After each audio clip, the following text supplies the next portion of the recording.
The session is titled, How Green is My Story? Ruskin Bond and Soumitra Ray on how nature is muse and solace, in conversation with Balaji Vittal. This is presented to you by Exide. Quick introductions. Ruskin Bond is the most loved literary figure in India today, renowned for his role in promoting children's literature in India. He has written over 500 short stories, essays and novellas, more than 50 books for children. He has received the Sahitya Academy Award, the Padma Shri, Padma Bhushan and the Sahitya Academy's Bal Sahitya Puraskar.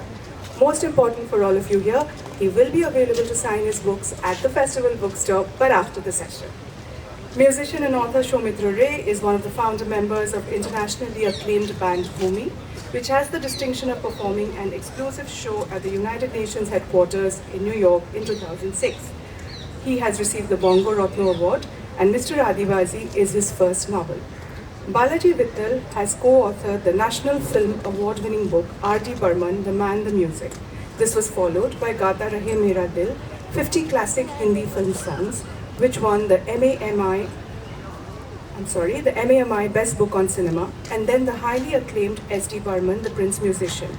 Balaji is also a public speaker, having participated in various public events in India and abroad on NDTV 24/7 and literary meets like ours. We are lucky to have him as a column regular. May I please call on stage Mr. Ruskin Bond, Mr. Soumitra Ray, and of course Balaji Vittal.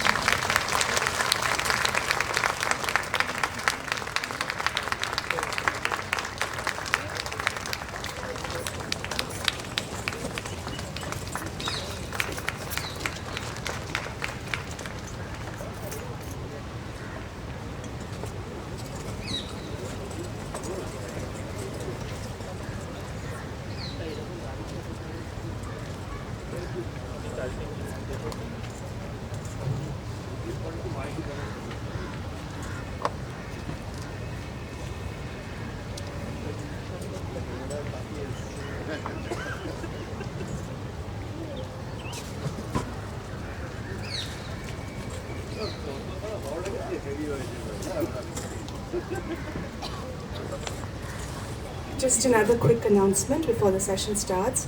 Another iconic figure, Bengali literature, Shishinduda, will be on at 11:15 at our other venue, which is at Western Quadrangle. Thank you.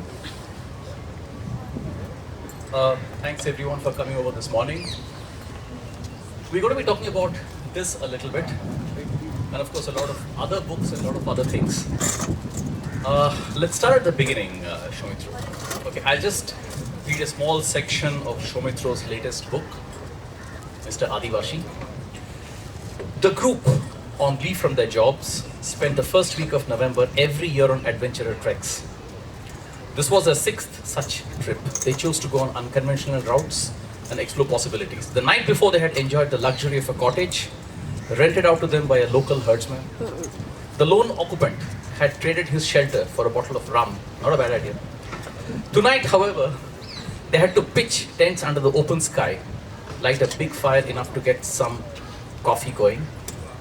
It was a perfect camp for the group, perfect camp night for the group. The West Sikkim sky had turned considerably dark, and there was a chill in the air.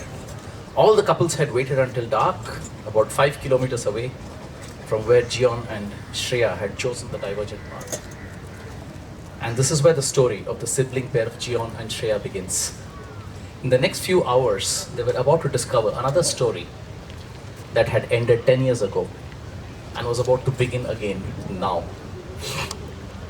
My first question to Soumitra.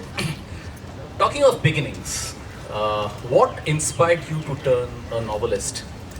Please share the genesis of this storyline. First of all, I'm just overwhelmed and overawed by the presence of Mr. Bond over here, and I think we all need to give him a big hand first. Yeah? Thank you. What inspired me to write this book is one trek. No, I wouldn't say it's a trek. I mean, I went to buy some bread or something in Lachen when I had gone with my family in 2012. And I never go to the hills to stay or to just say that, yeah, I was there. If I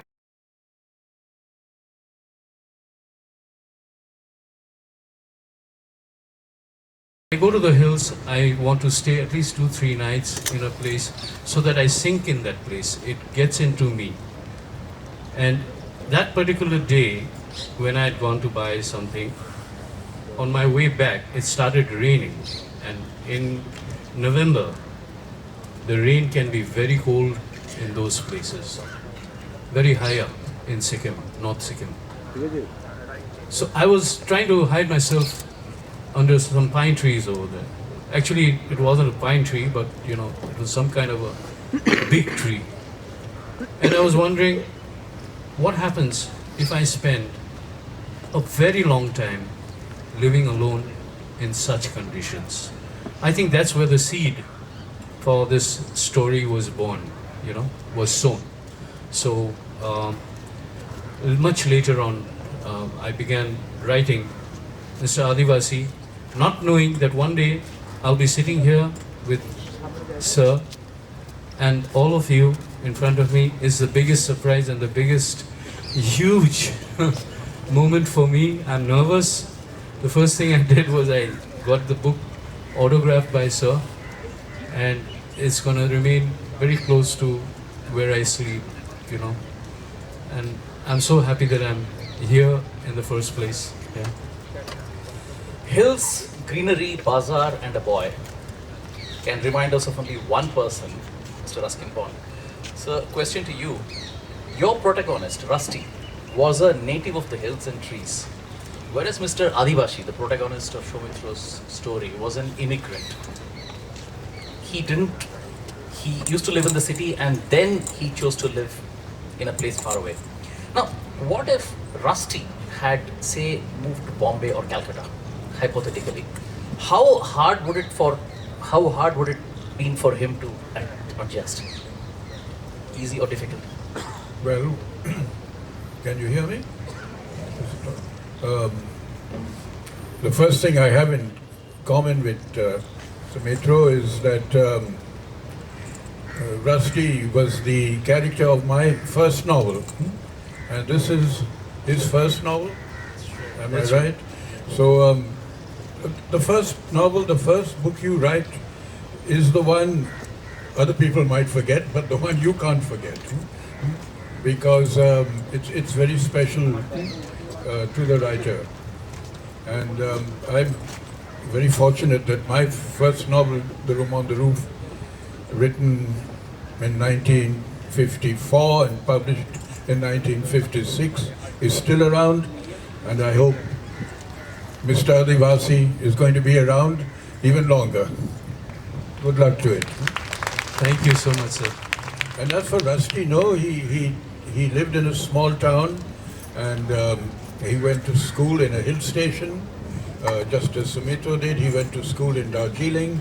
I went to school in Shimla, a good 20 or 30 years before he went to school. And I didn't get transferred to a big city, but as soon as I left school, I was shipped off to England. So I had 2 or 3 years in London, which was city life. And I have to admit, I felt lost and lonely, and I missed the hills, the foothills where I'd grown up. I missed the small town I'd grown up in. And in fact, it was out of that homesickness that I wrote that first novel. And the small advance that you got in those days was £50. That used to be the standard advance. But you could come back to India in £40. That was the fare by sea. Everybody traveled by sea in those days. So the £40 brought me back to Bombay, and I still had £10 left when I got back home to Dehradun.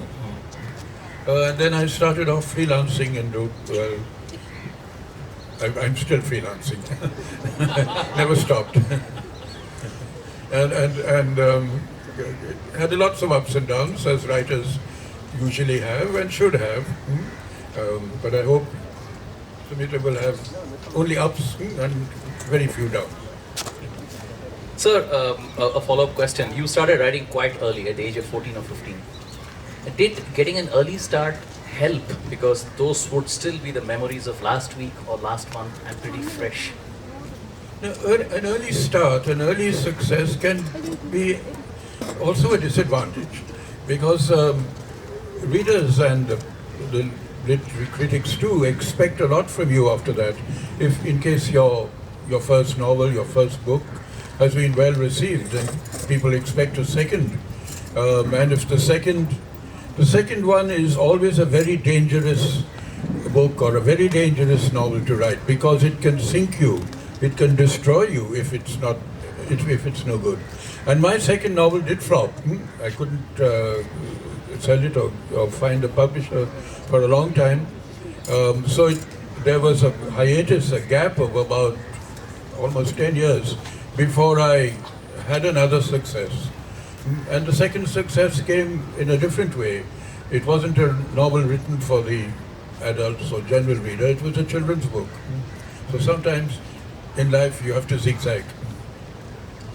Now, Soumitra, question to you. This immigrant, Adivashi, he had gone off to live a Crusoe-like lifestyle. Why not move from a big city to a smaller city? Something in between. I mean, why leave everything and go away? What if he had moved to, say, a Malda or a Pushing Dinajpur or some small town out there? The character involved is a very famous musician, recognized by almost every Bengali around.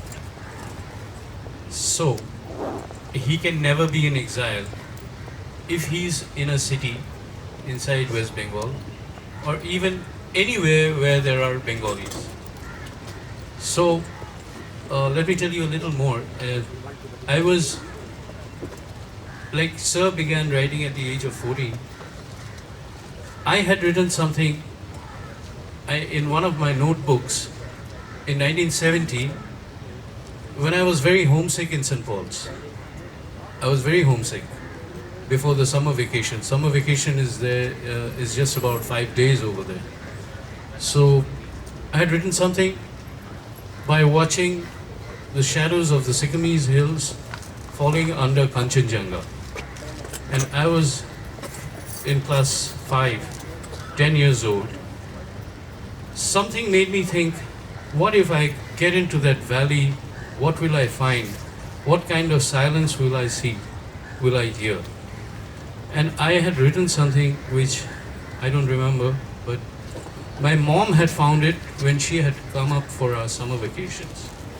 And she said, "Have you written this?" I said, "Yes." She literally dragged me to Das Studio. I'm sure a lot of you know Das Studio. And she bought me a small diary and said, "You must write something every day." Till yesterday, I have maintained writing my diary. So I have done this.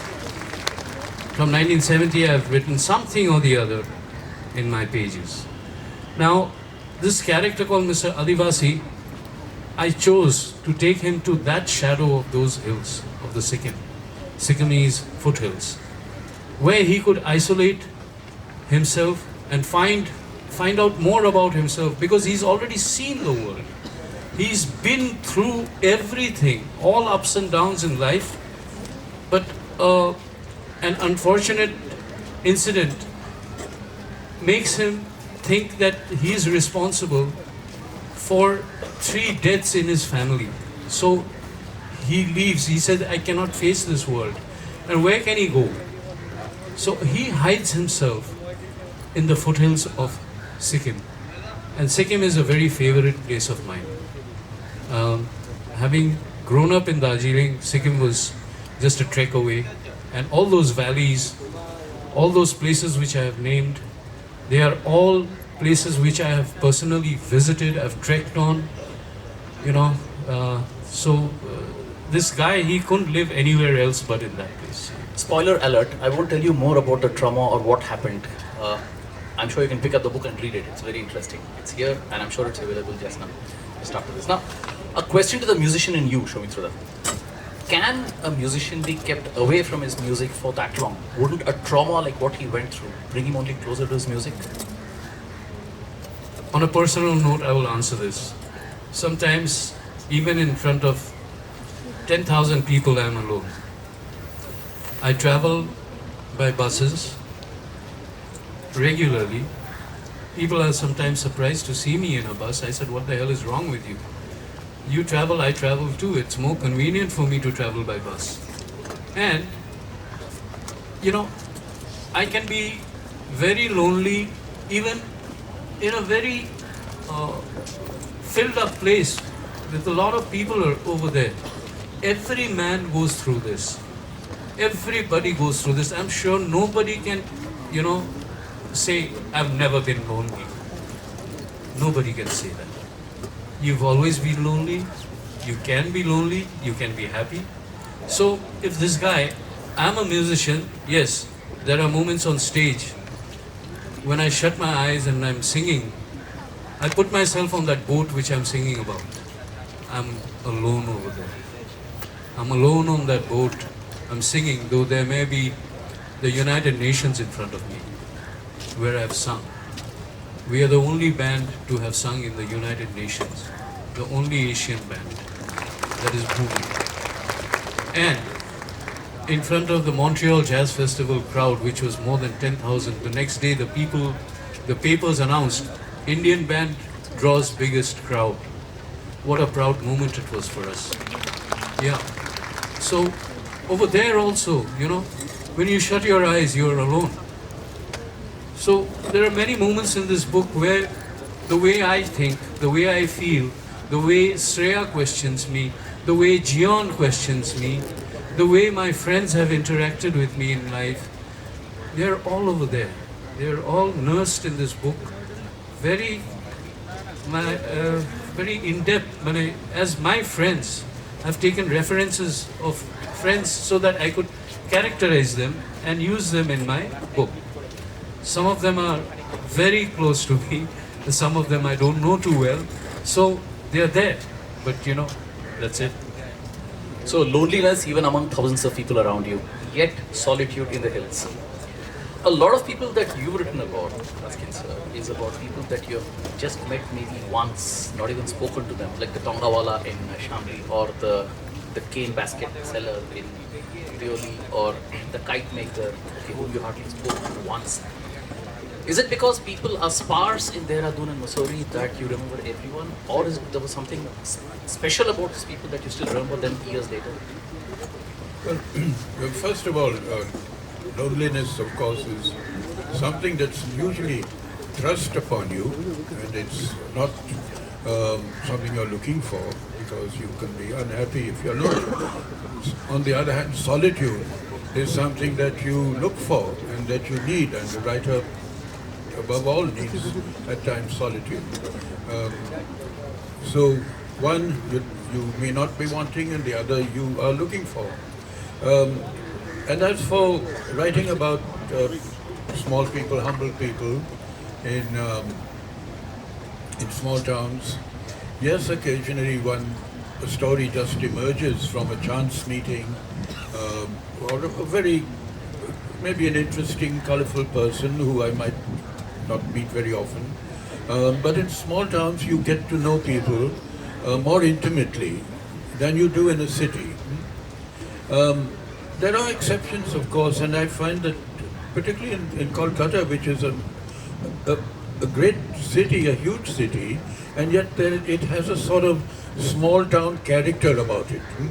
In a way, in that your people in your particular area comprise the nucleus of a small town, and you get to know your neighbors, which is something you may not get to know in, say, New Delhi or Bombay or London.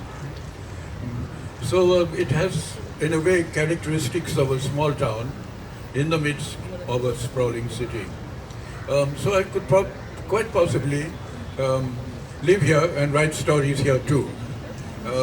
But I think I keep it now for my next incarnation. Although when I was asked the other day by a small boy, sir, what would you like to be in your next life? And I thought about it and I said, a parrot and a mango tree. Because I like mangoes, you see. So been known as Tota Bond.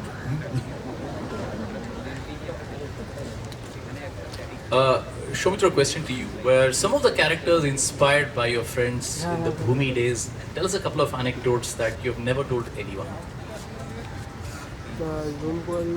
Oh, just too many of them. Well, there was this incident in Boston quite a few years ago where after we performed, the organizers were so happy and so thrilled with our success that they invited us to a restaurant called the Yangtze River in Boston, in the college area. And we arrived there, we were waiting for the host to land up, the main host who would pay the check basically. And that lady gets off, her name was Shopna Di, she was much senior to us. She gets off her car and almost stumbles and falls and comes to me and said, "Kalke ki korecho?" I said, "Keno? What happened? We did a good show, I think. You didn't like it or what?" He said, No. Amake ajke, some person's name she took, say Dilipta. Okay.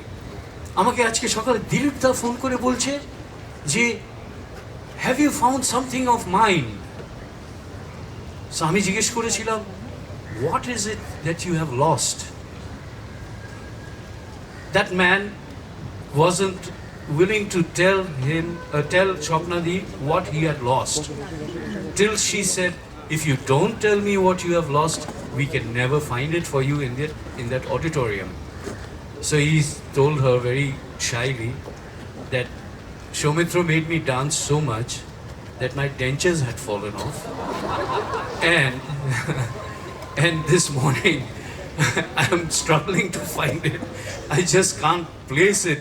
I think it has fallen off when I was doing Hori Bol. So that was something quite funny. And we've had a lot more. Robin is our keyboardist. Many of you know Robin Lai. This was at Long Island in New York. He's standing outside a grocery shop. He was smoking. You cannot smoke inside. So an Indian guy was passing by on a cycle, and I had just stepped out. So this guy, he asked Robin, he said, "Yeah, where can I get that Chinese, something, some ingredients he wanted for some food or something?" So Robin coolly looked at him, took a drag of his cigarette, and he said, "Malum nahi." That guy almost fell off his cycle. I said, "You shouldn't have done this to him, man. This is a culture shock for him." So, yeah, we've had a lot. I don't know, I can write a book. You're waiting for it. Okay. Now, on a lighter vein, this thing of, stage whisper with God and asking, "Prabhu, what do I do?" Is it something specific to Sikkim? I've seen Danny Dingzonpa do this in Lalkuti. Is there something, and Adivashi does the same out here? Was it picked up from there, or was it just a coincidence? It's just, I never know what I'm going to write in my next page. I didn't know how I'm going to end the story, though I had a vague idea. And then again, I told the publisher, Mitra and Ghosh, I'm so grateful and thankful to them for having published this book, because it took me about 4 years to write, and then another 2 years it was hanging in the balance. I didn't know what to do with that book.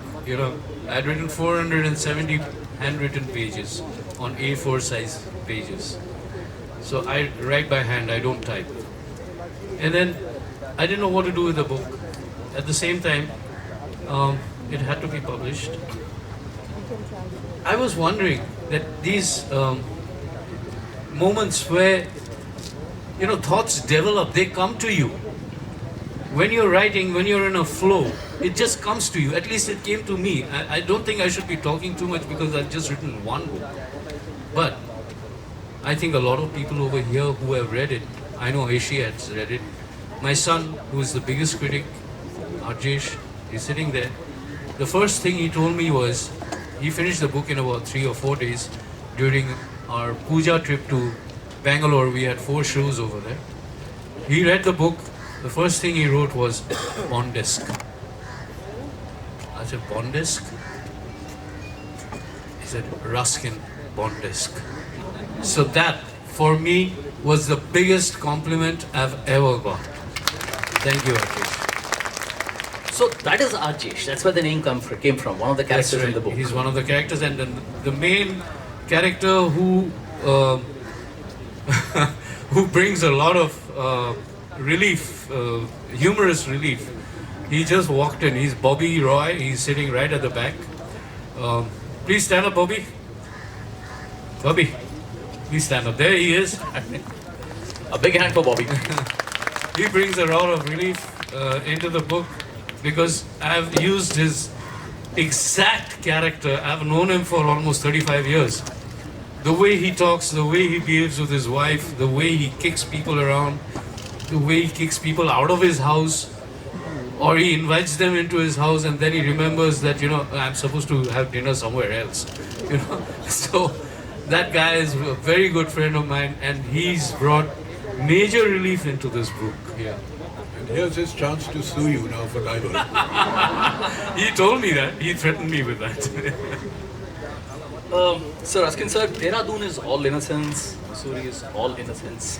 The people are so good, people are so nice, that a person can get ostracized for stealing a child's blue umbrella. Yeah.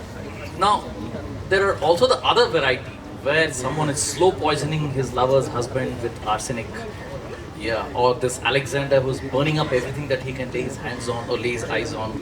Or there is this dentist who's a former Nazi camp doctor who comes and kills people, strangles people. Now, do really psychopaths exist in a place like Dehradun, Mussoorie, or was that fictionalized?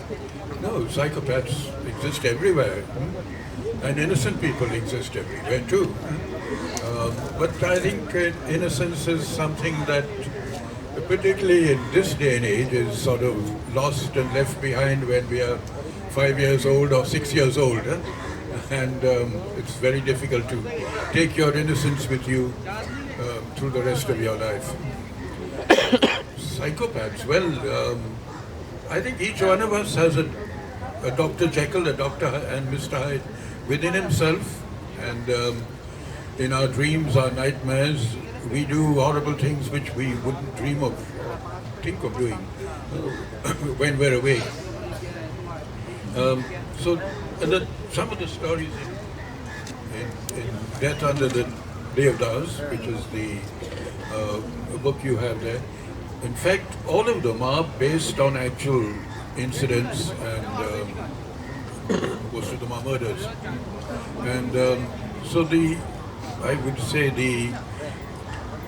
a lover of human nature, though I happen to be, I'm also aware that most of us are capable of heinous crimes at some stage in our lives. And I think most of us too think in terms very often of how we can get rid of somebody we dislike without actually being caught. Susanna used to do that very well, right? Susanna could do that very well. Yeah, Susanna, now in Susanna's Seven Husbands, was again based on a real person, and her monument, her grave is there just outside Chinsura, the old Dutch colony up the Hooghly. I had in the story actually relocated her, or done so in the screenplay. But she really existed 150 years ago, and the legends surrounding her tell us that she went through several husbands. No doubt she justified in doing away with most of them, and in various ingenious ways. So it made an entertaining story, but that too, it's a true one. So I think the things that are very often most difficult to believe do sometimes happen. But we have within us strains of innocence and strains of diabolical, sinister desires. it takes all kinds of people to make a world. It takes all kinds of feelings to make a person. Both may be true. Now, Gion used to play for a band called Passions, and then he gave it up and then took up photography. So, counterintuitively, is it that Gion was a fictionalized version of Soumitra Rai, or not the Adivashi? Was Gion more of Soumitra Rai, or was it the Adivashi who was more of Soumitra Rai, or was it a in-between mix? No, Gion is just an imaginary character. Though I know Gion and Shreya, whose names I've used for the book personally, and Tapati, their mother. They are personally known to me. But the philosophy that Mr. Adivasi provides is totally mine. I can boast about it, or you might criticize me for it, but the way I think, the way I feel, it's gone into Mr. Adivasi's way of thinking, way of expressing himself, the way of everything. I mean, he was talking with Gion and Shreya in the modern language, and he was quoting Shakespeare and Bob Dylan and everybody. So that guy is a musician. I'm not saying it's my, it's me over there, but my thoughts are with him. That's it. Did you travel up to the camps? Did you camp out there? Did you live the life of an Adivashi while writing this book? No, I didn't. But I've traveled quite a bit, especially to Sikkim, several times. And I've walked alone. When my family was sleeping in the afternoon or taking a nap or something. Actually, my family loves to be in the hills too. If there's anywhere in the world we'd like to go to, it's the hills. So we love being in the hills. My wife grew up in Kurseong. Unfortunately, I couldn't afford to put either of my sons in a good boarding school because I couldn't afford it. But my younger one went to Father LeBlanc School, which is a very good school, very close to Bagdogra. And he's grown up climbing mountains, trekking, doing a whole lot of that. And my elder son is very much into music. He's a very good composer, he's a very good writer. So these things are there, they have kind of added to the whole thing. And Mr. Adivasi is basically my inner thoughts. Yeah.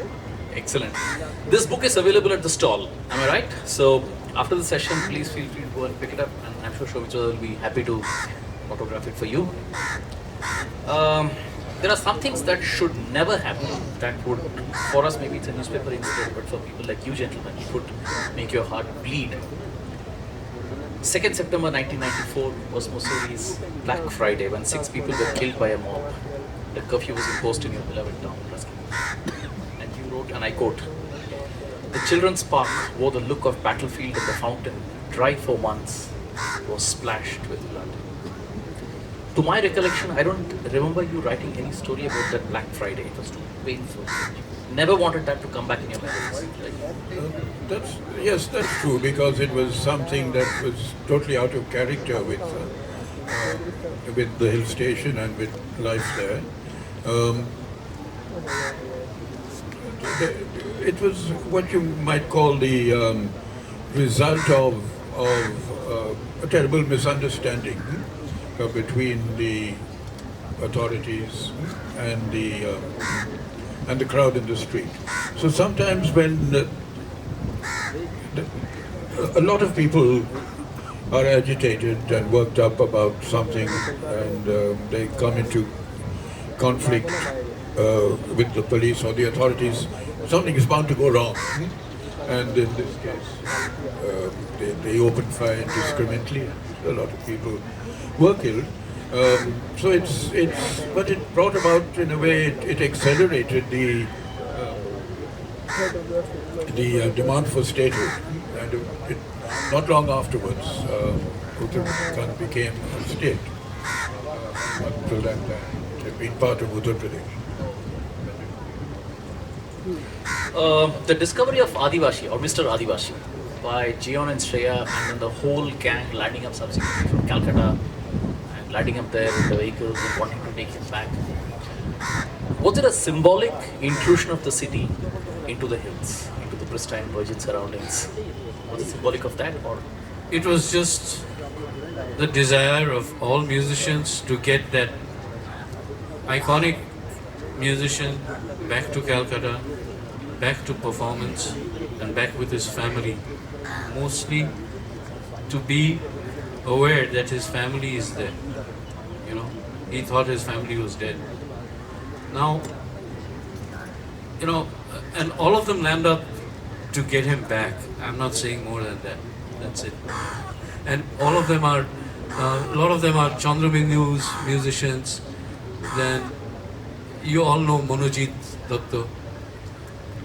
Yeah, all of you know him. It's too sad that, I mean, it's my bad luck that this book has come out and he has passed away. But he would be very happy to have read the book. Orient Express, all of you know Orient Express, yeah. Monojit Kochu, as we know him. Now, musicians want a musician to come back. Once they know that he's stuck over there, he's adamant he won't come back, they go to get him back. So they form a team, they get into a bus, they go up, they try to get him back. I won't say the rest. This is just a sort of book that we'd love to see up on the silver screen. Any plans? I can't plan it. I'm nobody to plan it. As a film. Yes, yes. It would make a good film, I It'll think, make a good film. from what I know of the plot. Provided you give me a small role in it.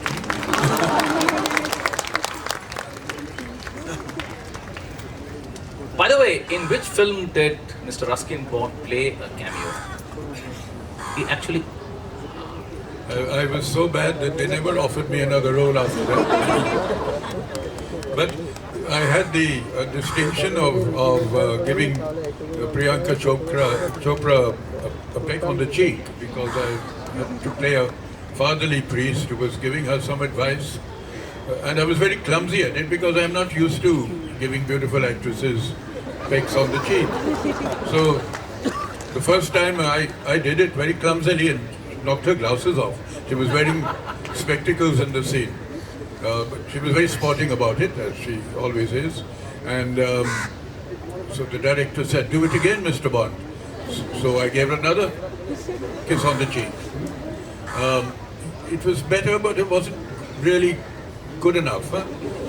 So we had another shot, and after 7 takes and 7 kisses on the cheek, the director said, "I think you're doing this deliberately, Mr. Bond." 7 kisses, one for each of her husband. And that was the end of my film career. Shomitra, you want to sing a couple of lines to the audience? English? Anything. Bangla. Bangla?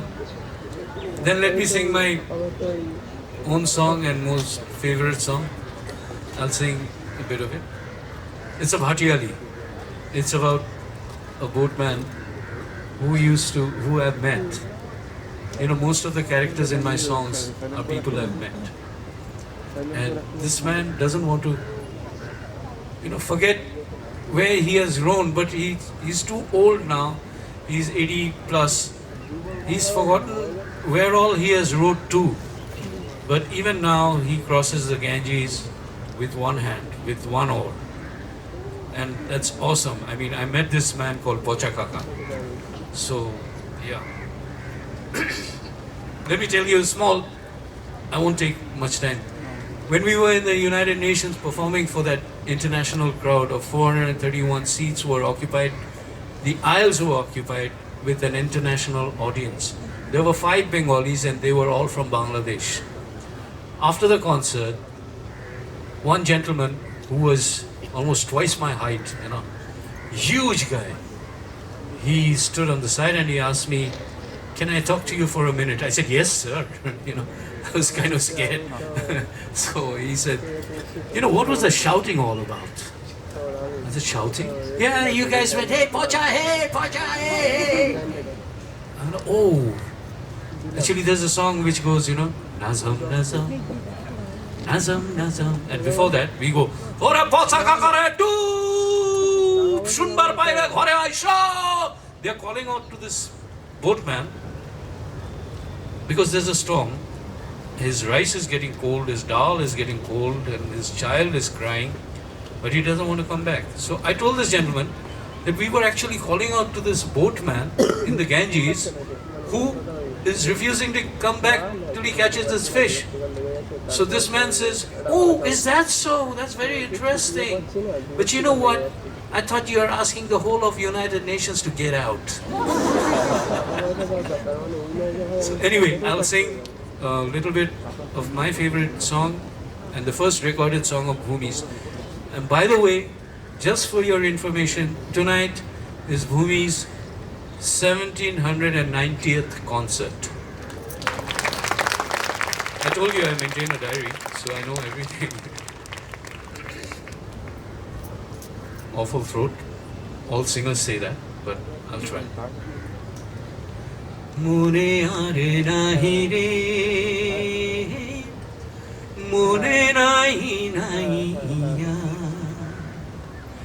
naiya jai na re, bhatiyani gaiya,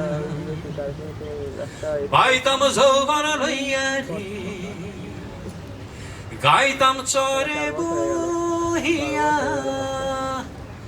ভাইসাই তো কত সুর সুখ দুঃখ লইয়া মনে আর নাহি রে মনে নাহি নাইয়া যাই না রে ভাটিয়ানি গাহিয়া কাইটা গেল বহুকাল বাহু বলালো ইয়া তার আর মানে না রে পুরান হাত সহিয়া মনে আর নাহি রে হে মনে নাহি নাইয়া নাইয়া যাই না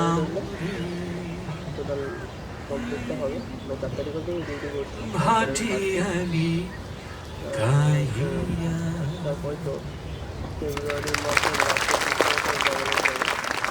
Why do all Bengalis sing so well? At this point, I'd like to invite any questions from the audience. I'm sure there'll be many. How do we want to manage it? We can see a show of hands. Are there mics going around? Yeah, okay. I think we'll take your question. Yes? Yeah, there's a mic. Firstly, I think everyone here is wishing every morning should start like this. Sir, I grew up listening to Barandai Roddur and my grandfather reading me Room on the Roof and me having oranges. So sir, I would like to ask both of you, do you think when we think about nostalgia and write something, or when we use nostalgia as a muse, can we write more happier things when we use nostalgia as a muse, or when we use reality as a muse? Nostalgia is a way of looking back and, in a way, being very selective in your memory. And it's usually, at least when I'm nostalgic and about the past, I'm trying to preserve what was good in the past very often. And one is inclined at times to, in fact, forget all the unpleasant things that happened. And so maybe, which is the reverse of what you were implying. Of course, one can be melancholic about the past too. But I think nostalgia is basically trying to preserve in a small way what was good and worth preserving, the more memorable things from our youth, our childhood, the people we've known and loved, and preserving it in a small way, in one's writing, or it could be painting or music. What do you say? I think after you, I don't think I should even talk about this. But seriously, you just put it absolutely aptly, as you would say. What Sir said is perfectly put, and memories and memories. Memories are nothing but the past. What I look at is positivity and happiness. So my next book is a bit about that. Your question, you came earlier, yeah. Sorry, so many questions. Okay. Let's make it short and crisp, huh? Just come to the point. Yeah. Good morning, panel. My question is to three of you. We say pain begets art, but then how much pain is too much pain that it becomes a barricade to your art? There's no barricade. Basically, there is no barricade. Pain is pain, love is love, feelings are feelings. So, it's a strange mix. I won't say it's a strange mix, it's a natural mix. So you got to take it in your stride. There's a little bit of pain in this book. The guy who was composing, when I had written it by hand, the man who was composing it on the typewriter, on the computer, he was crying while writing the thing. So I was surprised. I said, I heard that you were crying. The guy who was sitting next to him said, what have you written? This guy is crying, Rangarajam. He's a South Indian. So I said, really? That it moved him so much? He said, he just stopped typing and he was crying. And he said, Soumitra should give up singing, he should give up politics, he should give up everything and just, just write. So it's there, like, we all go through it. So your views on this? No, I agree. And pain is something we all feel and we all have to go through. Perhaps when we are young, we are inclined to dismiss it as something that's easily overcome. But the older you get, the more you've been through in life, and you've lost maybe loved ones. And so you've experienced pain, you've seen the pain of others. So it certainly becomes then part of your creative life too.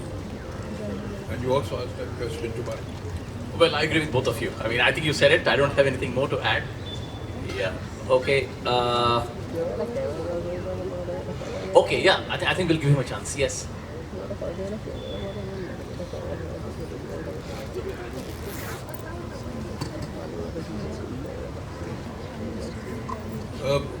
How was I inspired to write Rusty Runs Away? Well, Rusty did run away. I ran away from school, but I forgot to take pocket money with me. And I came back the next day feeling very hungry. So my running away didn't last very long. In the book, in the story, actually, Rusty goes pretty far. But maybe that was wishful thinking on my part. Thank you. Okay, I'll just come to this lady at the back. A very good morning to the audience here, and especially to Mr. Raskinbon and Soumitra Babu. I have a very simple question. Both of you, especially Mr. Bond, since we have read a lot of Mr. Bond, your writings have a number of personal reflections, personal feelings. So there's a lot of I in your writing, which I think is also true for Mr. Adibashi. There is a bit of Soumitra Babu in that book also. Now the question is that, do you think this I ultimately helps in the progression of the plot, or do you at times feel that it's also a kind of an intrusion to the the way the plot progresses? So is this I a kind of stimulus for you to keep on writing the book or the story that you're writing, or sometimes you also feel that just too much the I is present in that book? Thanks. Well, thank you. I've often maybe been criticized for writing in the first person too often. But I'm a very personal writer, and I do write out of my own life and the lives of those who are close to me. And I find that to be more intimate, more personal in my writing. After all, I'm a sentimental writer, an emotional writer, which is sometimes disapproved of in the West. They want you to be more detached and removed from your writing. But I think in India, and particularly in Bengal, writers are more personal. And you can take Rabindranath Tagore as an example. There's a lot of himself in his writing. And the eye, therefore, can be overdone, definitely. And sometimes in my children's work, I avoid it. But there are two kinds of writers. There's the subjective writer and the objective writer. And the subjective writer writes out of his or her own life, and the objective writer is somebody who's more inventive, who might write fantasies or spy stories or thrillers or adventure stories, which are. And I'm not that kind of writer. So the world is full of all kinds of writers, you know. So I'm just one of them. We can take one more question. Yeah, this gentleman out here. That's okay, you can ask your question. I think we can hear you.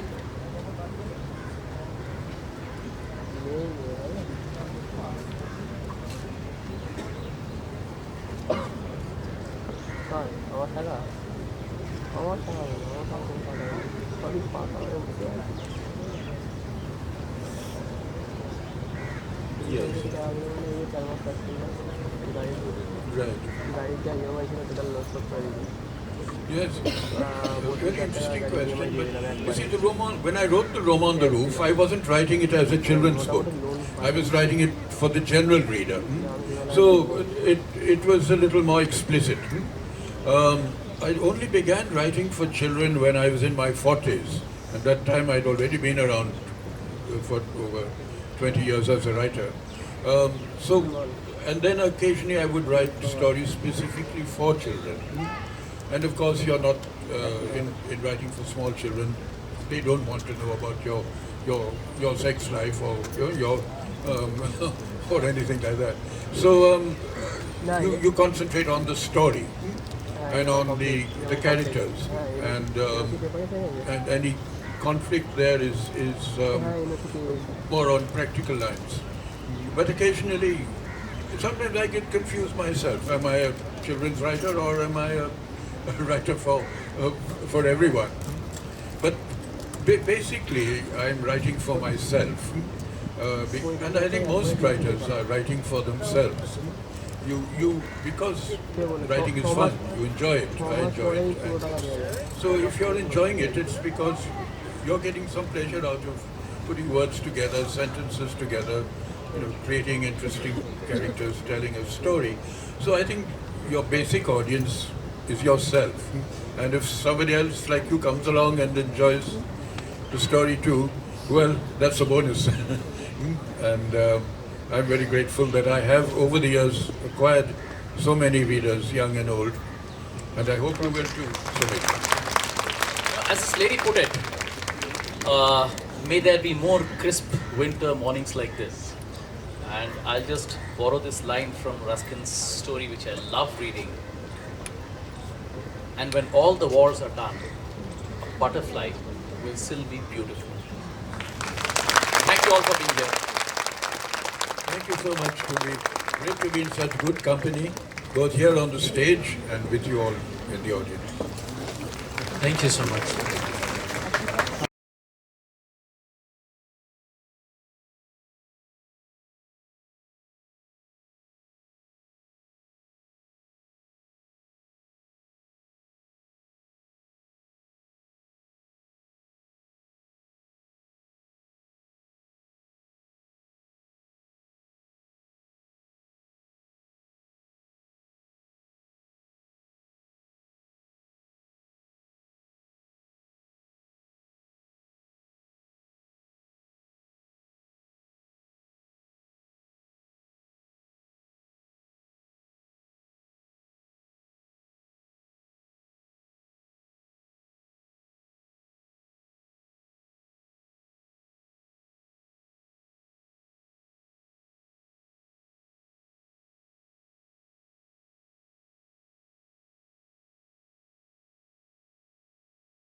know that you've shared a part of your Saturday morning with us, and I think you deserve great sympathy and praise for that, and we're very, very grateful.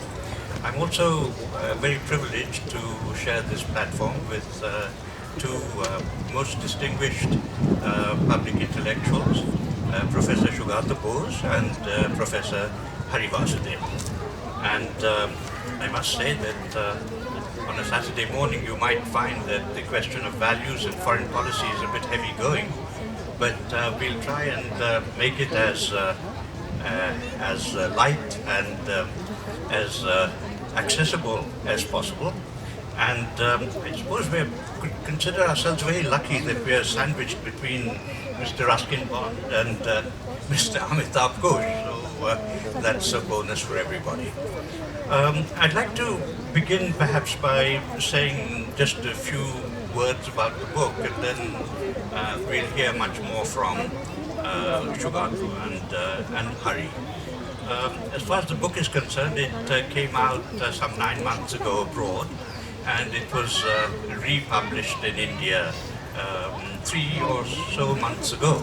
And it is, according to some people, the first ever narrative of the values and interests of important countries in the world.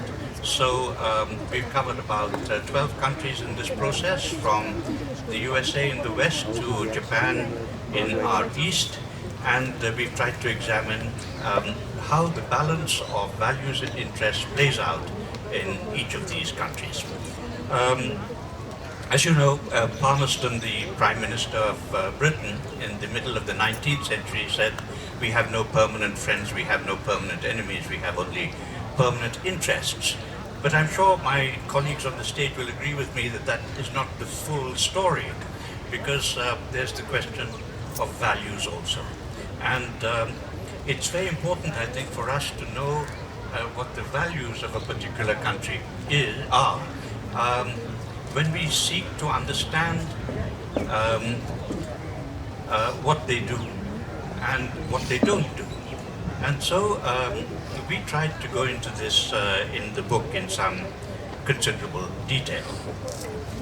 Now, for small and weak countries, it's really quite easy for them to have a value system. Their value system basically is to survive. And that is not so for big and important players in world politics. Most of the important countries in the world profess a certain value system, a certain ethical basis on which they act. And the difficulty, of course, is for this to be implemented, is that it runs across the problems of contingencies, circumstances, the realities of international politics, and of course the values of other countries, which may not be congruent with the values of your own. But every country, I think, every important country tries to look back into the past to look for the foundations of its value system. If we take the United States, for example, they go back to the founding fathers.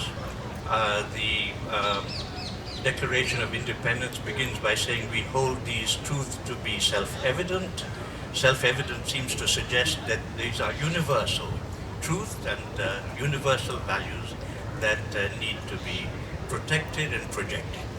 In Europe, who also speak a very great deal about values, they go back also a long way to the Magna Carta, to Cromwell's revolution, to the French Revolution, the uprisings of 1948. So they have a basis of historical foundation to promote a value system, which they also consider to be universal. Now, the rest of the world give far less publicity or trumpet, they give far less prominence to values. So is this a case of the West versus the rest? And this is an important question which we will be considering today. there are reasons, I think, the book goes into that, for why the rest of the world do not actually trumpet their values that much. While some of these reasons are colonialism, of course, the fact that colonialism was an aberration of the values promoted by the West. There's the question of the individual in contrast to the state and society. Western values tended to be oriented towards emancipative liberalism, that is to say, with emphasis on the individual, whereas the rest tended to give equal, if not more importance to state sovereignty and societal values. And then there's the question of secularism. Secularism not as we use it in India, but secularism in terms of a clear distinction between state policy and religion. In the West, religion has been kept completely to one side and has really nothing to do with state policy, whereas in the rest, they found their inspiration from deep philosophical, religious, theological foundations. So this is a big difference as well. And lastly, there's the question of modernity. From this city, we had Tata Chatterjee, who said in a very convincing way that Asians are never architects of modernity, they're only the recipients of modernity. And so we have the distinction between a pre-modern West and a post-modern West. And these are really fairly fundamental differences. So anyway, that's more or less what the book contains in a kind of snapshot. But I'd like now to ask Chocolat, who has a great experience of USA, where he's still an eminent professor. Chocolat, under President Trump, we have a strong assertion of America first. Is this a value that goes way back to the founding fathers in America, or is it a new phenomenon that's going to perhaps be an American value for the future?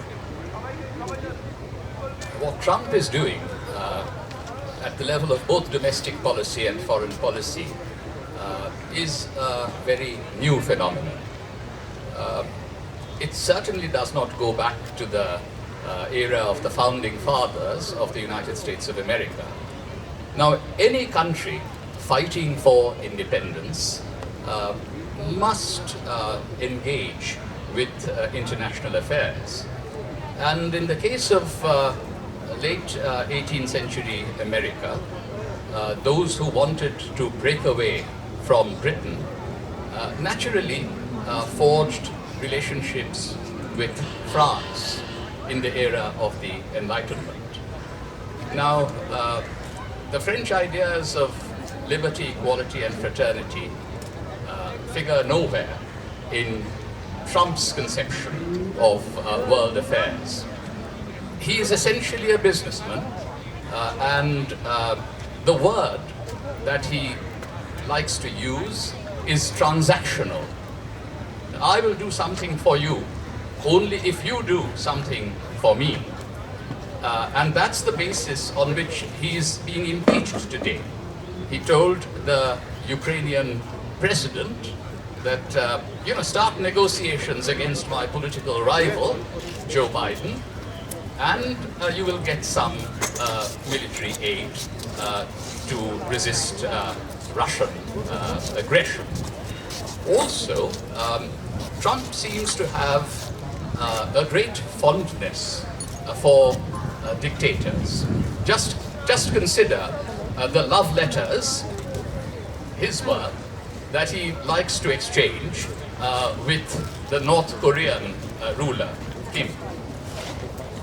Also, I see in the foreword to your book, written by Robert Kaplan, that he says foreign policy is often an extension of a country's domestic condition. Trump has taken that to extreme lengths.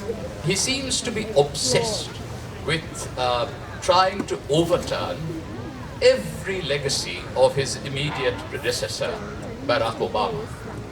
And that's why he has withdrawn the United States from the very enlightened, far-sighted the nuclear deal that the United States and the European powers had reached with Iran. And this has been utterly irresponsible, and professionals in the US State Department are dismayed with what Trump has done in that area, and they are also are lamenting the fact that the State Department is being destroyed under Trump's presidency. So that would, in short, be my answer to your question about Donald Trump. I just want to add in a more general sense that, of course, there's always some kind of a fine balance that has to be struck between values and interests, between principles and power in the formulation of foreign policy.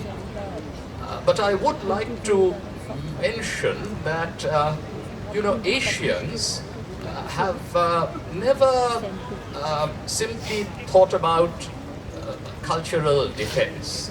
The most enlightened of our thinkers simply wanted to question Europe's or the West's monopoly on universalism.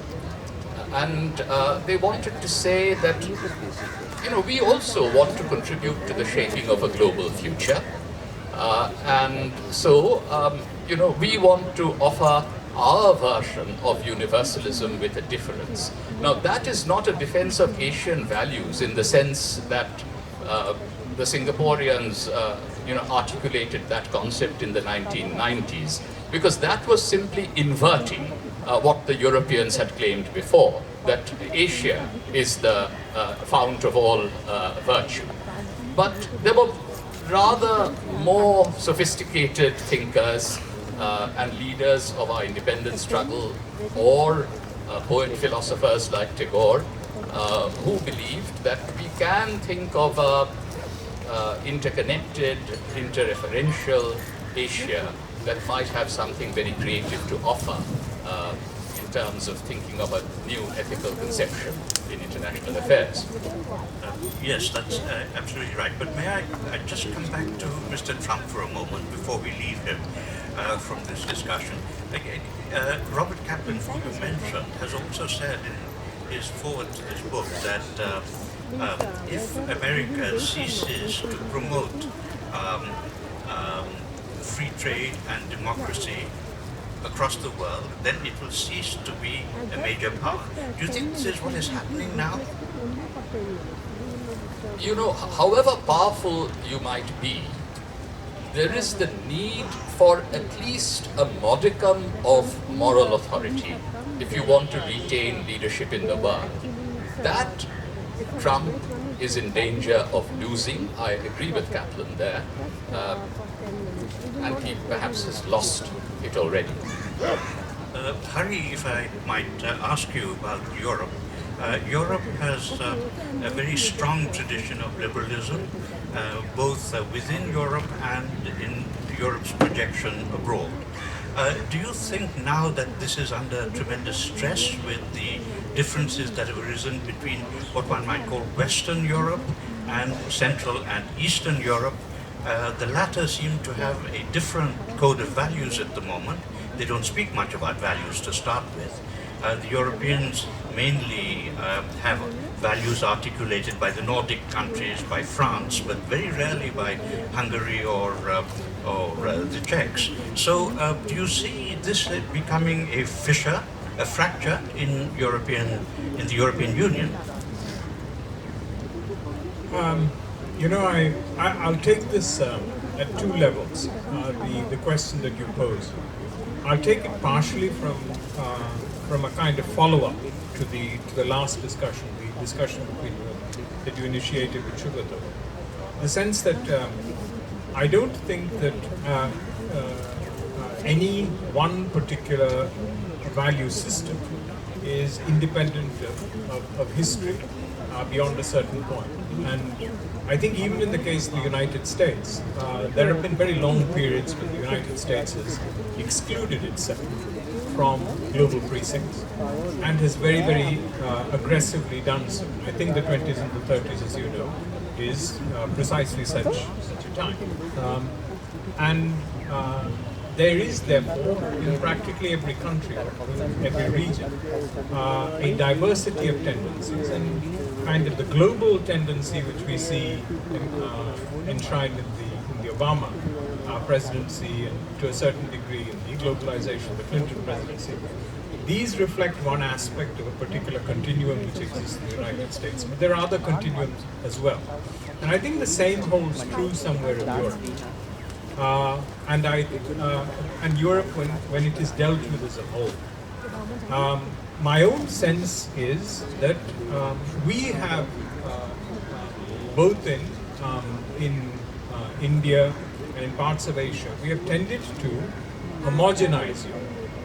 And there is a sense that there is one kind of discourse that Europe actually generates. And I have a feeling there is a good reason why in the 1990s this sense of a homogeneity was there, simply because the West dominated the East in Europe during the early stages of the period of the disintegration of the Soviet Union and the end of the Soviet, and I think it was, the Soviet Empire of Eastern Europe. Okay? You may say it was a benevolent empire, you may quarrel about these issues, but ultimately, if there is any one empire that the Soviet Union had, it was primarily Eastern Europe. Actually used Eastern Europe for its benefits. So, somewhere or another, we go back to a time when Eastern Europe was quiet. But you know, in actually engaging with values, in actually dealing with a country's internal and external policy, very, very important for Eastern Europe, for all the countries in Eastern Europe, to have guidelines through which they would engage with the integration with the EU. Now, at that particular time, dealing with a period of international relations, they had to actually formulate terms on which this integration would actually take place. The integration more globally of the EU within a globalization paradigm. And there, they would actually have to think in terms of the way French, German, Italian, and other values as articulated in the mid-20th century would hold good for them. And here I think there came to be problems. In certain cases, in the case of East Germany, there were no problems simply because East Germany's structures were practically liquidated by the West.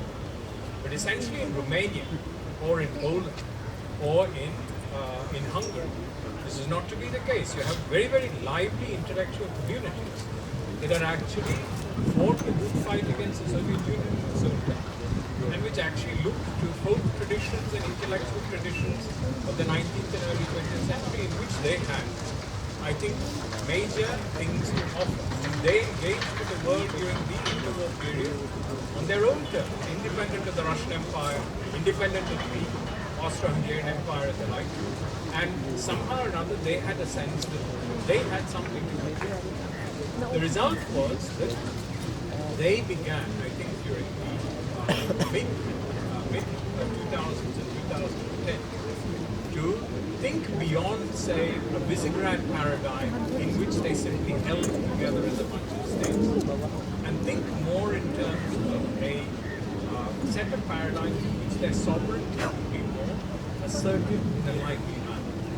And that sovereignty is the challenge to the so-called European contribution to Western values. The integrity of Western values, which somehow was there in the 1990s, has disintegrated precisely because after these countries joined the EU, they now need to work out the terms on which they are to actually become standard bearers of those values. Now, so I don't think it's a question of the EU folding up or the EU actually disintegrating. I think it is in a process of recreation and transition.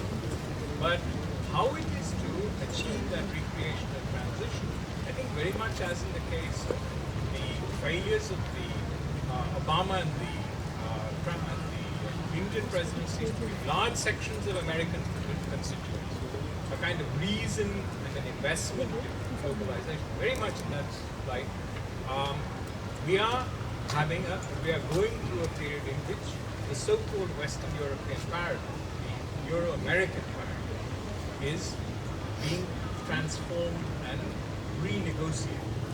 So, in fact, values as such are things which are now receiving a new,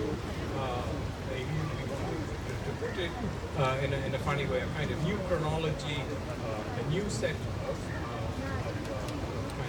lineages which each of these states is trying to create. But I'd like, in a way, I'm sorry to turn the table, but I think you were a practitioner in many ways of what was going on in this formulation of your book during the 1990s. I mean, you were present both from the Indian side as well as the London side in what happened during this particular period. And so you know the Europeans on the other side of the fence from literally the ringside. I mean, you were watching the way in which the Commonwealth actually operated and the Secretariat's business there. And you were dealing with a number of British issues as Britain, as one of the trendsetters within the new order, actually dealt with the state. Did you not have, I'd like to ask you this question, did you not have a sense that there was a hegemony that was being asserted in this area as far as Western and Eastern Europe was concerned? And, you know, as you were writing this book and as you were editing it, did you not, as it were, begin to think twice about your own experiences as an actor and how far, in fact, even academics had failed, as well as actors to anticipate the problems that were to come? I mean, was there a kind of illusionary period all around in which everybody conspired together in the 1990s to live in a cocoon in which they would not see the problems that were about to happen? I think, Hari, that if we could anticipate problems which are to come, then the world would be a very different place indeed. So that's a very difficult proposition.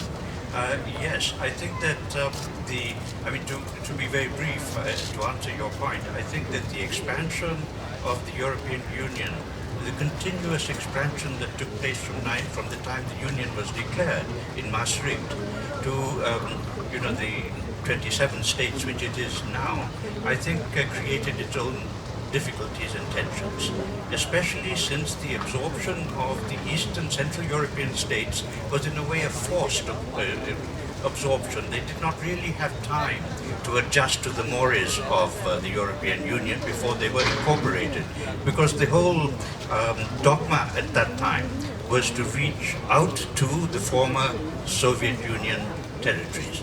So the expansion took place helter-skelter, and you can see the problems that take place now in Germany with Eastern Germany. And so I think that it was not anticipated, but it was probably inevitable. But can I just change the optic now a little bit? No, I haven't answered your question about academics and practitioners. Well, there's always a difficulty here when practitioners become academics and vice versa. It's a difficulty particularly in countries like India, where there is a rather formidable gulf between academia and the practitioners. It's much less so, I think, Chocolat in USA. Firstly, because I think that the bureaucracy is much more open to other ideas from outside the bureaucracy. And secondly, because there's a great interchange of personnel.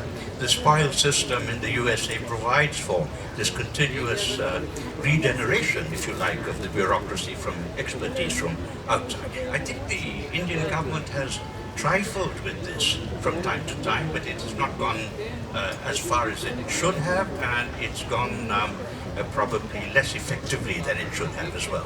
So that gulf, if you say that, if you can call it suspicion, still continues. But Chocolat has been in the Foreign Affairs Committee of the Parliament, and he'd be able to tell us more about that, I'm sure. Because the same, I think, applies, Chocolat, to the parliamentarians and the bureaucracy. Yes, I'm an academic who had this wonderful anthropological experience of observing Indian politics at close quarters for 5 years. And throughout that half a decade, I served on the Parliamentary Standing Committee on External Affairs. We did have to grapple with the question of values and interests. I can give you two examples. The draft Constitution Amendment Bill, which would form the basis of the land boundary agreement with Bangladesh, came to us. And I played a very active role in those discussions and the drafting of the report. Now, one of the legacies of colonialism is that we in Asia, and particularly in India, seem to have inherited a unitary conception of sovereignty and also the sense that borders have to be strictly drawn. We have a legacy of an obsession with cartographic anxiety from colonial times. So one of the difficulties that we faced was that we were going to notionally lose a few acres of land if this comprehensive land boundary agreement was to be forged. And for 40 years, the Indira Gandhi Sheikh Mujibur Rahman agreement had not been ratified by India's parliament. So I had to make an argument that it is possible to finely balance the national interest, the state's interests, and also I decided to use the phrase the human interest of the poor people living in those enclaves. That Radcliffe hadn't really dealt with. He was a very bad surgeon when he drew the Radcliffe line in 1947 and left these swamps, which continued to, fester.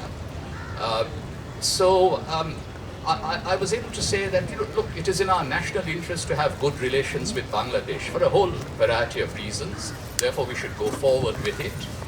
We need to protect the state's interests, especially if there are going to be financial burdens, in case there's even a limited movement of people. And I still remember telling Sushma Swaraj, who was External Affairs Minister, that please do not send, with all due apologies to you, Chris, please do not send any bureaucrats to Mamata Banerjee, to the Chief Minister of Bengal, because that's exactly what happened. A very fine bureaucrat had been sent by Manmohan Singh, Shiv Shankar Menon, but at the very last moment, the day before a visit was going to be made to Bangladesh. And I discussed the matter with Mamata Banerjee, and people were very surprised when I took the position that I did on the Foreign Affairs Committee. But I had already discussed it with the Chief Minister. It hadn't been discussed, broadly with sort of everyone. So the state's interests were going to be protected.